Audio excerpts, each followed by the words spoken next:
Good morning. This is Father Stephen Kelly from St. John's Church in Detroit.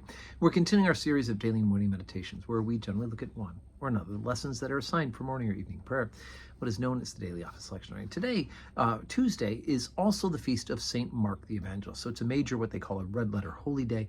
And that expression came from the printing of calendars and books where major feast days were printed with red letters. But it's also a red letter holy day today because St. Mark is considered a martyr for the faith as well. So anyway, who is Mark? As a quick aside, at least according to Lesser Feasts and Fasts, there are several places in the New Testament where Mark is referred to, and it's generally accepted that they're referring to the same person. He was the son of a woman who owned a house in Jerusalem, perhaps the same house in which Jesus ate the Last Supper with his disciples. And he's been, many believe that he's the young man who fled naked when Jesus was arrested in the Garden of Gethsemane. And in the letter to Colossians, Paul talks about Mark, the cousin of Barnabas. And when Mark set out with Paul and Barnabas on their first missionary journey, but turned back for reasons which Paul wasn't happy with, so he refused to let him to come to the second one. And apparently then Mark then joined St. Peter in his various excursions. The early tradition recorded by Papias, Bishop of Hierapolis in Asia Minor, at the beginning of the 2nd century, names Mark as the author of the Gospel, bearing his name, which makes perfect sense.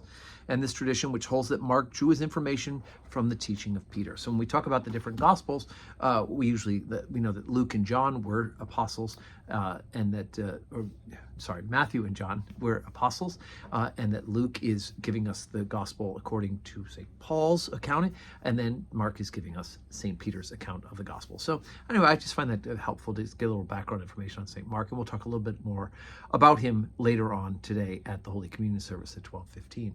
But let's go ahead and take a look at the letter that's assigned, the second lesson for morning prayer today, and that is from the letter to the Hebrews, the 6th chapter, beginning at the 13th verse. For when God made promise to Abraham, because he could swear by no greater, he sware by himself, saying, Surely blessing will I bless thee, and multiplying I will multiply thee. And so, after he had patiently endured, he obtained the promise. For men verily swear by the greater, and an oath of confirmation 'tis to them an end of all strife. Wherein God, willing more abundantly to show unto the heirs of promise the immutability of his counsel, confirmed it by an oath.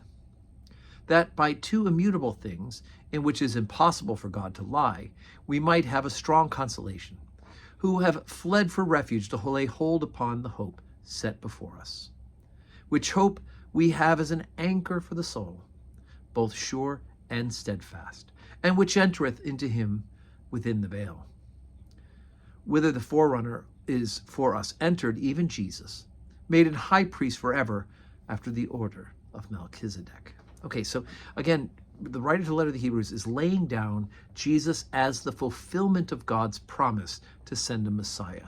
And of course, the promise would be fulfilled in sending his own son, Jesus Christ. But he talks about, he's helping to set this up by talking about the relationship of the original covenant with Abraham. And that when he made a promise to Abraham, he couldn't swear by something higher than himself because he's God, right? You can't swear, so he had to swear by his own self rather than saying, I might swear an oath. We put a hand on the Bible, right? And it's the word of God. When we raise our right hand, I swear to tell truth, the whole truth, and nothing but the truth, so help me God. You are swearing by God to do what is right and what is true. God can't swear by anything higher than himself. And so it is that he's talking about that God makes this promise to Abraham. And it's a promise that because he cannot lie, it has to be true. And so the promise is fulfilled within himself. And of course, in the end, it's about Jesus Christ. So anyway, it's kind of building up this case for the people of the original covenant to recognize that Jesus Christ is in fact the fulfillment of God's promise to send a Messiah.